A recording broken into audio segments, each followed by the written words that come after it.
अ,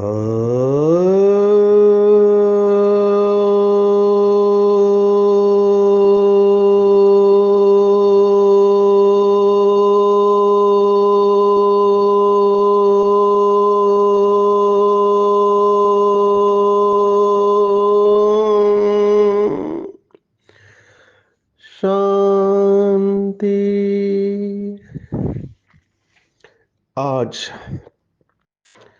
6 नवंबर 2024 भारत में बुधवार है।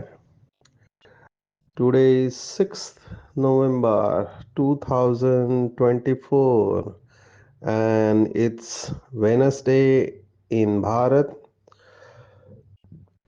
आज की मुरली का जादुई रहस्य स्वयं को प्रेरणा देने के लिए magical secrets of today's Murli for motivating the self.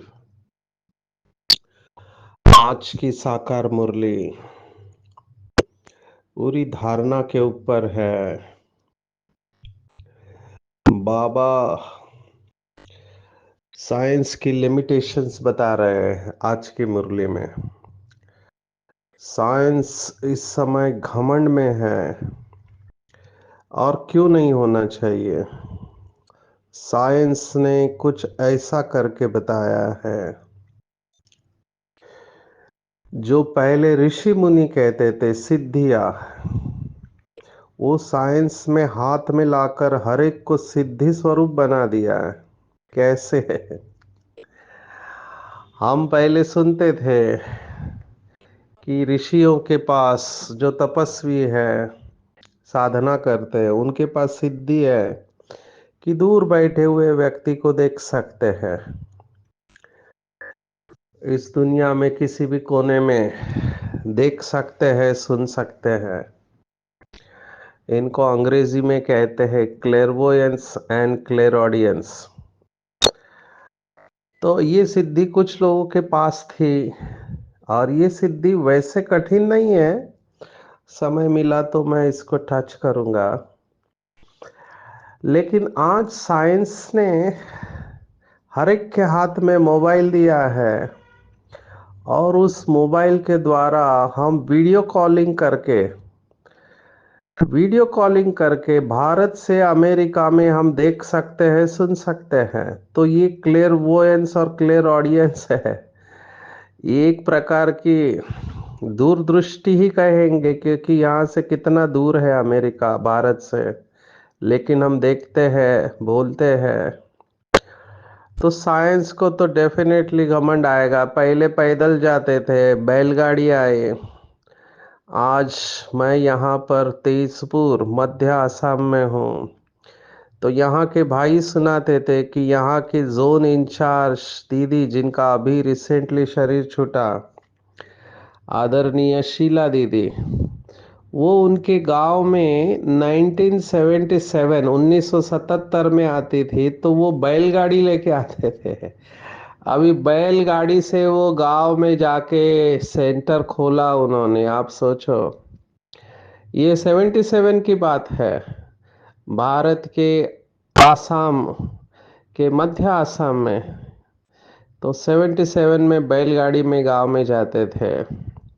अभी कितना एडवांस हो गया है टेक्नोलॉजी, आप सोचो। अभी तो मैं एक वीडियो देख रहा था कि निकोला टेस्ला, अगर आप जानते हैं, पढ़े लिखे भाई बहने तो डेफिनेटली जानते हैं, बहुत बुद्धिमान मनुष्य है, जिसका आईक्यू कहते हैं 155 160 है। और वो ड्राइवरलेस कार तो बना चुके हैं, मैंने ऐसी कार जो बगैर ड्राइवर के चलती है। लेकिन अभी उन्होंने एक ऐसी ब्रेक थ्रू डिस्कवरी की है, ऐसा आविष्कार किया है जो पूरी दुनिया को हिला सकता है। और वो आविष्कार ये है कि कार बगैर पेट्रोल, डीजल और इलेक्ट्रिसिटी चलेगी, माना पानी के ऊपर चलने वाली। अभी पानी के ऊपर अगर कार चलने लगी तो आप सोचो क्या हो सकता है। तो ये ब्रेक थ्रू है, बहुत सारे ब्रेक थ्रू है उस आत्मा के पास। तो निकोला टेस्ला का ये जो, सॉरी, उस व्यक्ति का नाम है एलॉन मस्क, जो निकोला टेस्ला की टेस्ला मोटर्स चलाते हैं, माना उस कंपनी के मालिक है एलॉन मस्क। निकोला टेस्ला ने ये कंसेप्ट बहुत पहले बताई थी कि ऐसा हो सकता है, जब मोबाइल का नामो निशान नहीं था तब निकोला टेस्ला नाम के साइंटिस्ट ने बताया था कि हम बिना किसी को देखे उससे बात कर सकते, माना वायरलेस के बारे में उन्होंने बताया था। और ये भी बताया था कि इलेक्ट्रिसिटी की भी ज़रूरत नहीं है। लेकिन कुछ बिजनेसमैन ने वो आविष्कार आगे आने दिए नहीं। अभी कुछ लोग उसके ऊपर काम कर रहे हैं, शायद उनको ये पता चल गया है, जो सतयुग की टेक्नोलॉजी है, जो एक्सीडेंट फ्री है। तो अभी ऐसे ड्रोन कहते हैं, ड्रोन आप सब ने देखा होगा। बाबा के मेरा तो लेक्चर था कहाँ पे, महाराष्ट्र में। तो वहाँ पे एक भाई ड्रोन से शूटिंग कर रहा है, माना वो बैठा एक जगह पर है पर कैमरा चारों तरफ से ऊपर हवा से वो कंट्रोल कर रहा है। तो ये ड्रोन तो घर घर में अभी आ गए हैं। तो अभी ऐसे ड्रोन बनाए हुए हैं जो मैंने देखा, जो एक्सीडेंट फ्री है। सैकड़ों की तादाद में भेजे गए हैं, सैकड़ों ड्रोन, और वो एक दूसरे को टच भी नहीं करते हैं। ये भी टेक्नोलॉजी अभी आ गई, इसको स्वाम कहते हैं, स्वामिंग अंग्रेजी में। तो साइंस को क्यों नहीं घमंड होगा, क्योंकि साइंस ये सब दो चीजों के लिए तैयारी है। बाबा ने मुरली में कहा, एक तो विनाश और दूसरा स्थापना, इसमें दोनों का रोल है। विनाश भी ऐसे होगा, बाबा ने कहा बच्चों को कोई तकलीफ नहीं होनी चाहिए शरीर छोड़ते समय, आसानी से शरीर, नहीं तो सोचो कोई तड़प के मर रहा है, बहुत तकलीफ होती है जब तक आत्मा शरीर नहीं छोड़ती है। तो बिना तड़प के आसानी से सबका शरीर छूटे, ऐसे हम अंग्रेजी में कहते हैं बायोलॉजिकल वेपन्स, माना ऐसे शस्त्र है कि एक शहर के ऊपर आपने डाला तो उससे जो धुआं निकलेगा, बम वगैरह कुछ नहीं, धुआं जो निकलेगा, गैस, जहरीली गैस, उससे आप सेकंड में मर जाएंगे, क्योंकि वो आपके रेस्पिरेशन, माना श्वास को ही खत्म कर देगा। तो सीरिया नाम का एक देश है, वहां पे इसका पार्शियल प्रयोग हुआ था। आप सोचो। तो साइंस बिल्कुल तैयार है और साइंस को अपना घमंड है। लेकिन आज बाबा ने कहा कितना भी कोशिश करे लेकिन क्या नहीं पा सकते कि आसमान कहाँ तक फैला हुआ है, और समुंदर उसका भी पार पा नहीं सकते। आसमान तो चलो बाहर है, वहां पे जाने के लिए बाबा ने कहा, अभी बाबा दादियों को समझा रहा है, माताओं बहनों भाइयों को समझा रहा है जो पढ़े लिखे नहीं है। फ्यूल लगता है, माना बाबा की भाषा में तेल लगता है, वो तेल जाए तो वापस कैसे आए। जैसे अभी आप सभी भारतवासियों ने चंद्रयान का देखा लाइव, तो चंद्रयान कितना दिन में चंद्र की सतह पर उतरेगा, फिर वहां वो कितना दिन तक रहेगा। ये अद्भुत टेक्नोलॉजी इनके पास है, साइंस यहाँ तक तो पहुंचा है। मंगल के भी कई सारे वीडियोस मैं देख रहा हूँ, कई सारे चैनल है वो मंगल का सरफेस बताते, मंगल ग्रह।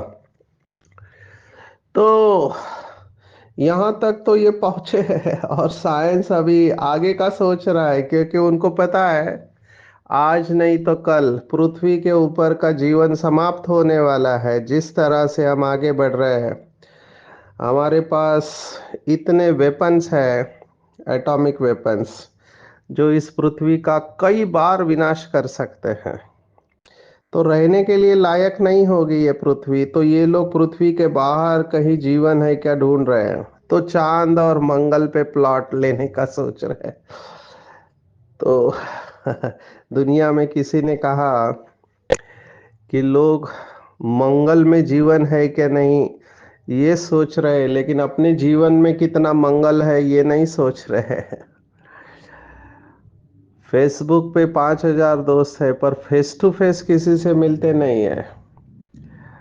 तो ये इस समय की जो भी आप कहो मजबूरी या ये लाइफस्टाइल बन चुकी है हमारी। तो साइंस को घमंड डेफिनेटली है।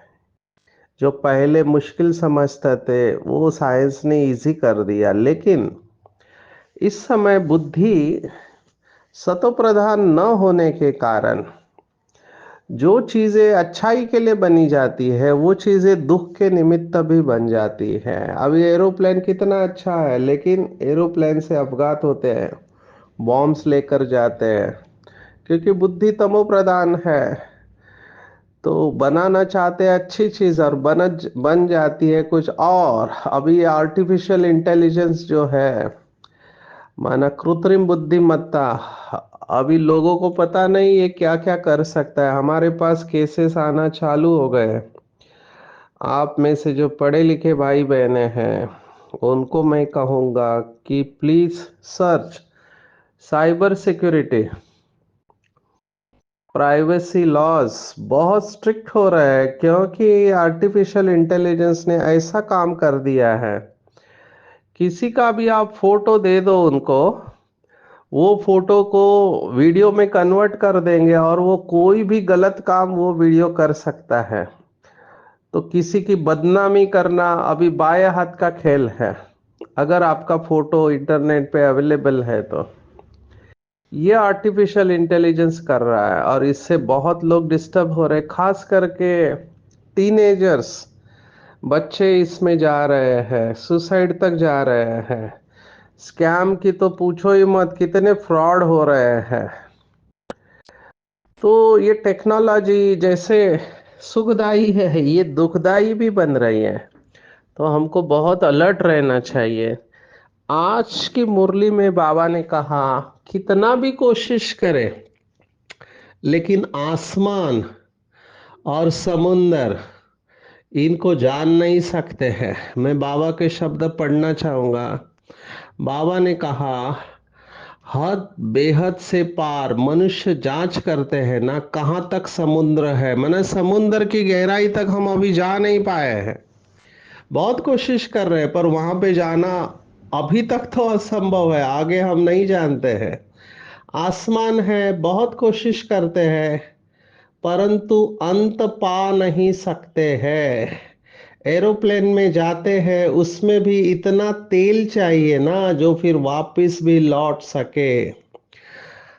अभी शायद आप एस्ट्रोनॉट सुनीता विलियम्स जो अमेरिकन ओरिजिन की है, इंडियन ओरिजिन की है, उसकी तबीयत के बारे में आप जानते हैं। कल्पना चावला गए थे तो उनका शरीर छूट गया। तो अभी तक ये सिस्टम जो है रिफाइन नहीं है। मनुष्य ये मशीन्स में फेल हो रहा है या मशीन्स मनुष्य को फेल हो कर रही है। अभी तो साइंटिस्ट को इतना डर है, आप किसी भी वेबसाइट पर जाते हो वहां पे आप लॉग इन करते हो कंप्यूटर की भाषा में, तो वो एक प्रश्न पूछता है कहीं आप रोबो तो नहीं हो, माना मशीन तो नहीं हो। तो उधर आपको टिक करना होता है। कई जगह पे टाइट सिक्योरिटी होती है तो आपको फोटो दिए जाते हैं कि ये जो 15-20 चित्र है इसमें सिग्नल कहाँ पे है, साइकिल का कौन सा हिस्सा, कौन से चित्र में, तो आपको बुद्धि चलाना पड़ता है। अभी ये आर्टिफिशियल इंटेलिजेंस ने क्या कर दिया, क्यों साइंटिस्ट डरे हुए हैं। आर्टिफिशियल इंटेलिजेंस को जब ये दिया गया तो उसने ऑनलाइन कुछ लोगों को अपॉइंट कर दिया, क्योंकि कई लोग ये सर्विस देते हैं मनुष्य। तो आर्टिफिशियल इंटेलिजेंस ने इंटरनेट पे जाके कुछ लोगों को बोल दिया कि मुझे इसकी ज़रूरत है, आप मेरे लिए ये सॉल्व करो। क्योंकि वो मशीन है लेकिन उसका दिमाग काम कर रहा है। तो लोगों को डाउट आया, उन्होंने कहा आप क्यों हमको ये पूछ रहे हैं। तब बाद में पता चला कि ये आर्टिफिशियल इंटेलिजेंस कुछ वेबसाइट में घुसने की कोशिश कर रही है। आप सोचो यहाँ तक ये मशीन्स पहुंच गई है, माना मनुष्य का काम गुप्त रूप से करने की कोशिश। आर्टिफिशियल इंटेलिजेंस तो जितने भी अमेरिका, रशिया, इनके खुफिया दस्तावेज है या हथियार है, जो आर्टिफिशियल इंटेलिजेंस अगर कंट्रोल कर सकता है तो वो कुछ भी कर सकता है। तो एक व्यक्ति पूरे दुनिया का विनाश कर सकता है। इसलिए लोग इस आर्टिफिशियल इंटेलिजेंस या कृत्रिम बुद्धिमत्ता से डरे हुए हैं। लेकिन ड्रामा प्लान अनुसार हम जानते हैं हमको डरने की जरूरत नहीं है। मैं ये आसमान के हद के बारे में थोड़ा बताऊंगा, क्योंकि मेरा ये मेडिटेशन है बेहद में जाना। क्योंकि ये बेहद शब्द संत कबीर ने भी इस्तेमाल किया है कि हद और अनहद के बीच कबीरा बैठ रोए करके। तो बेहद शब्द बाबा ने इस्तेमाल किया है बहुत बार। बाबा ने कहा कि बेहद का सन्यास, आज कहा हद और बेहद से पार जाना है। तो बेहद का मतलब क्या है? जिन्होंने भी श्रीमद् भगवत गीता स्टडी ग्रुप में पार्टिसिपेट किया था, उनको पता है कि हमने एक शब्द देखा था दूसरे अध्याय में। संस्कृत का शब्द है, वो है अचिंत्योयम। माना जिसका चिंतन नहीं किया जा सकता है। अभी किस चीज का चिंतन नहीं कर सकते? तो आत्मा कितनी सूक्ष्म है, आप उसको ग्रास्प नहीं कर सकते बुद्धि से।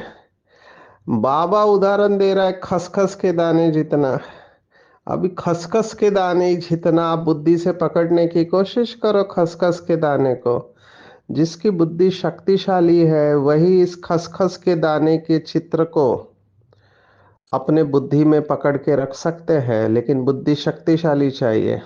अभी इस खसखस के दाने के आप एक्चुअली उससे भी छोटा होता है, लेकिन फिर भी पकड़ के चलो। इस खसखस के दाने के आप 100 टुकड़े करो। 100 टुकड़े खसखस के दाने के। पहला खसखस का दाना सूक्ष्म है, उसके 100 टुकड़े करो। उसमें से एक टुकड़ा माना आत्मा की साइज। शास्त्रों में कहा है केशाग्र, माना बाल का आगे का हिस्सा जो है उसका 100वां हिस्सा। अभी आप चकरा जाओगे। बुद्धि में इतनी सूक्ष्म बात पकड़ के रखना मुश्किल है। करने वाला कर सकता है, लेकिन उसके लिए जैसे आज बाबा ने कहा सोने का बर्तन चाहिए। तो ये अचिंत्य हो गया। आत्मा की साइज या परमात्मा की साइज अचिंत्य है। इसीलिए शायद भक्ति मार्ग में परमात्मा को ज्योत बताया है। ज्योत या है अंगुष्ठाकार। आप सब इतिहास जानते होंगे, यज्ञ की हिस्ट्री। बाबा शुरुआत में कहता था अंगूठे के आकार का है, अंगूठा ज्योति के आकार का होता है। फिर बाद में धीरे धीरे करके बाबा ने सत्य बता दिया कि मैं भी बिंदु रूप हूँ, जैसे आत्मा बिंदु है मैं भी बिंदु हूँ। अभी बाबा ने ड्रामा प्लान अनुसार इस आत्मा को साक्षात्कार कराया। बहुत बाबा के बच्चों को ये बिंदु का साक्षात्कार होता है।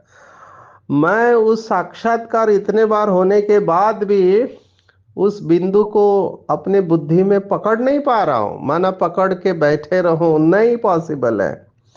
बाबा के कमरे में वो शिव बाबा का लाइट होता है, तो वो एग्जैक्ट है उसी तरह से होता है, लेकिन बहुत सूक्ष्म होता है और बहुत शीतल होता है।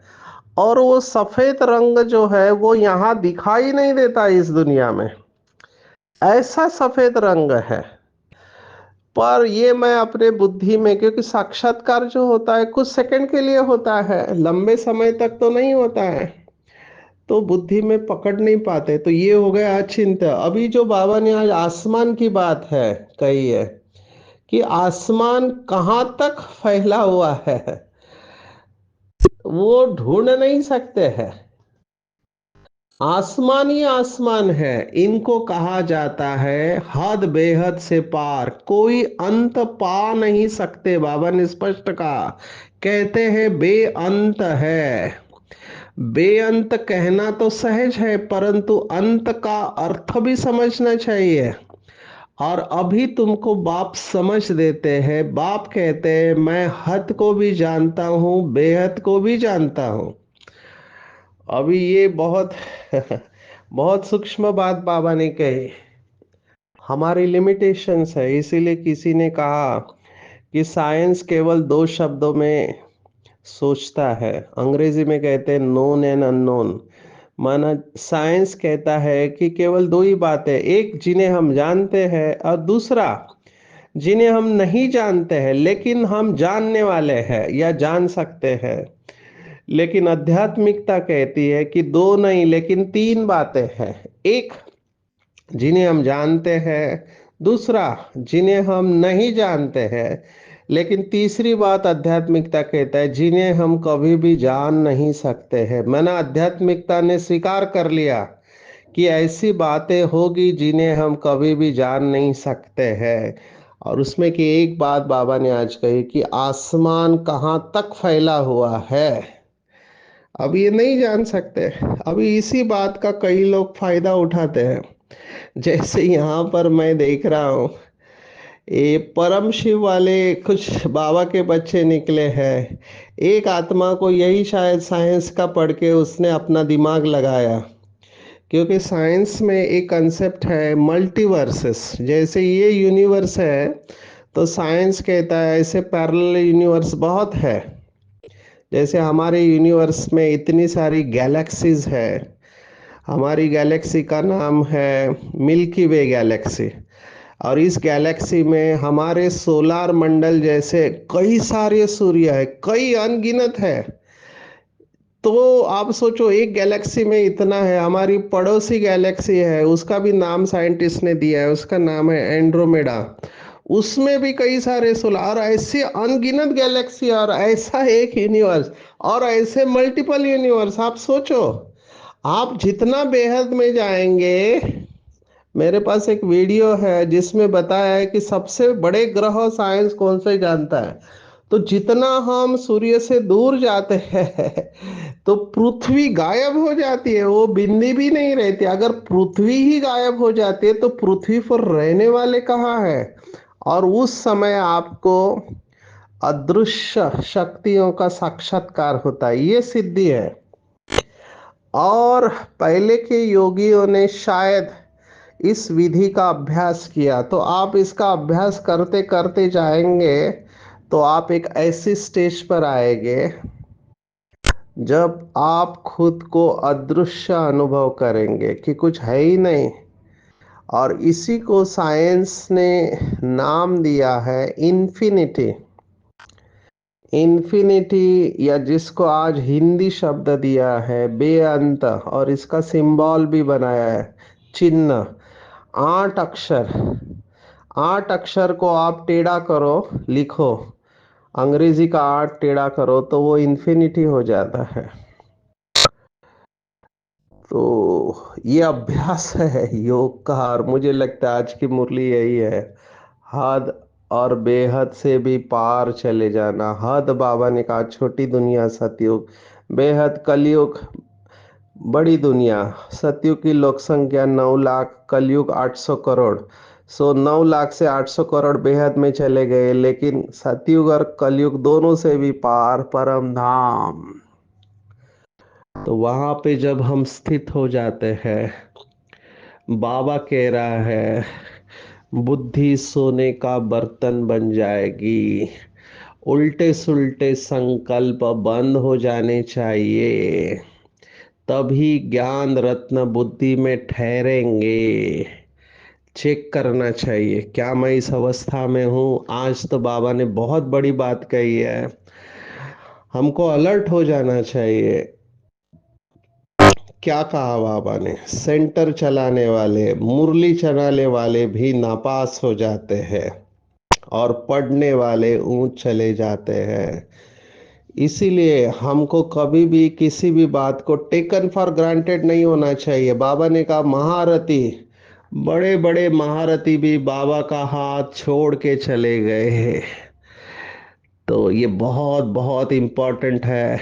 इससे सीखना ये है, कभी भी खुद को लाइटली नहीं लेना चाहिए, माया को लाइटली नहीं लेना चाहिए। इनफैक्ट माया का वार करने का तरीका ही ये है। अगर कोई बाबा का बच्चा तीव्र पुरुषार्थी है, तो माया उसके मन के अंदर पहले व्यर्थ संकल्प लाती है। जैसे अभी मैं देख रहा हूँ यहाँ पे, ये जितने भी बाबा मार्केट में आए हैं वीडियोस वायरल कर रहे हैं, क्योंकि सोशल मीडिया है। अभी हमको पहले से ही बाबा ने अलर्ट करा दिया कि ये अति में जाने वाला है ड्रामा, अति में जाएगा, निगेटिविटी अति में जाएंगे। बाबा के, आज बाबा ने कहा ट्रेटर बच्चे, ट्रेटर माना बाबा से पालना लेके फिर बाबा के अगेंस्ट में बातें बताने लगेंगे। आप सोचो, ये सब अभी हो रहा है, तो संकल्प एक भी नहीं चलना चाहिए, क्योंकि जितना बर्तन शुद्ध होगा, कोई संकल्प भी ना उठे। अभी अमृत वेले को और मॉर्निंग में यह अनुभव होता है कि बोलने का दिल ही नहीं करता है, उल्टे सुल्टे सब संकल्प बंद हो जाने चाहिए। बाबा ने कहा जितना जितना बाबा की याद में हम स्थित होंगे, ये सब ऑटोमेटिकली हम अनुभव करेंगे। तो ये सब जो चारों तरफ वायुमंडल है, मुझे तो बहुत खुशी होती है, क्योंकि मुझे ऐसे लगता है कि ये साइन है कि बाबा के 108 रतन बहुत श्रेष्ठ पुरुषार्थ कर रहे, क्योंकि वो समय को फास्ट लेकर जा रहे। समय रचना है, तो ये जितना डिस्टरबेंस बढ़ेगा, मुझे खुशी इसलिए हो रही है क्योंकि मीरू और मौत मल्लू का शिकार, इन लोग जो भी है विनाश काले विपरीत बुद्धि, ये अपना मशीनरी तेज करने वाले, लौकिक रहे या बाबा से नाराज होके जो चले गए हैं, तो ये सब कल्याणकारी है। हमको इसमें डिस्टर्ब नहीं होना चाहिए, बहुत बहुत अलर्ट रहना चाहिए। और क्या करना है, बाबा ने कहा हाथम था ये मुख में मुहलरा डाल देना है, तो माया गायब हो जाएगी। माना मौन में रहना है, ज्यादा से ज्यादा साइलेंस में रहेंगे। तो संस्कृत में ऐसे कहते हैं मौनम कलहम नास्ति, मौन से सब कलह नष्ट हो जाते हैं। आज का वरदान और स्लोगन दोनों एक ही भाव से है। वरदान कह रहा है आकर्षण मुक्त बनो, और स्लोगन कह रहा है संपूर्ण लगाव मुक्त बनो। दोनों का भाव एक ही है। एक के स्नेह में समाये हुए, एक बाप को सहारा बनाने वाले, सर्व आकर्षण मुक्त भव, बाबा ने कहा। अभी कौन सा आकर्षण है? तो संसार में दो ही बातें हैं, व्यक्ति है और वस्तु है। अभी देखो बहुत सुंदर है ये दोनों शब्द। व्यक्तियों में अगर आकर्षण है तो उसे लगाव कहते हैं, और वस्तु में अगर आकर्षण है तो संस्कृत में उसको आसक्ति कहते हैं। बेसिकली दोनों आपको खींच रहे हैं। तो व्यक्ति खींच रहा है तो कहते हैं लगाव हो गया है, और लगाव की निशानी है झुकाव। उस तरफ झुकाव होगा, उससे बात करने का, देखने का, मिलने का दिल करेगा। वस्तु में आकर्षण होगा, तो वस्तु को अगर कुछ हो जाए तो आप भी डिस्टर्ब हो जाएंगे। जैसे कार वस्तु है, घर वस्तु है, कपड़े वस्तु है, अभी संभालना अलग बात है ट्रस्टी बनकर, और उससे डिस्टर्ब होना अलग बात है। जब बाबा कह रहे हैं जो कुछ भी आंखों से दिखाई देता है ये सब जाने वाला है, उसमें व्यक्ति भी आए वस्तु भी आए, तो बाबा ने सॉल्यूशन क्या दिया है कि व्यक्ति से प्राप्ति होती है, वस्तु से तृप्ति होती है। अच्छा खाना खाया, तृप्ति हो गई। तो व्यक्ति से प्राप्ति, वस्तु से तृप्ति है, दोनों बाबा से मिलते हैं। इसको कहा एक बाप द्वारा सर्व संबंधों के रस का अनुभव करना। तो जो बाबा के बच्चे एक शिव बाबा को अपना संसार बना लेते हैं, उनके प्यार में समाये हुए रहते हैं, वे सदा संपन्न सर्व प्राप्तियों से और संतुष्ट रहते हैं। और यही आत्माएं संपूर्ण रूप से आकर्षण मुक्त, लगाव मुक्त बन जाते हैं, और यही आत्माएं स्वयं को और प्रकृति को भी पावन बनाते हैं। तो ये इनका बहुत बड़ा पार्ट है, प्रकृति को पावन करने का। तो इसके ऊपर चिंतन करेंगे। कहीं मुझे व्यक्ति और वस्तु खींचते तो नहीं है, कहीं मैं छुई मुई तो नहीं हूँ। माया से हार नहीं खानी है।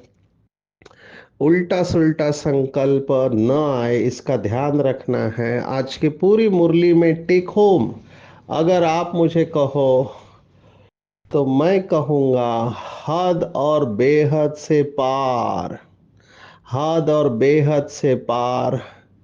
जैसे बाबा की दृष्टि है वैसे हमें परम धाम में बाबा के ऊपर एकाग्र करना है, अपने बुद्धि को स्वच्छ करना है ताकि ज्ञान रत्न उसमें धारण हो जाए। और सदा एक बाप को ही अपना संसार बनाना है, तो सर्व प्राप्तियां एक बाप से होंगी और सदा ही सहज आकर्षण मुक्त लगाव मुक्त बन जाएंगे। मुख में मुहल्ला डालना है, चुप रहना है, सहन करना है, छुई मुई नाजुक नहीं बनना है और प्रकृति को पावन बनाने की सेवा करनी है। अच्छा, ओम शांति।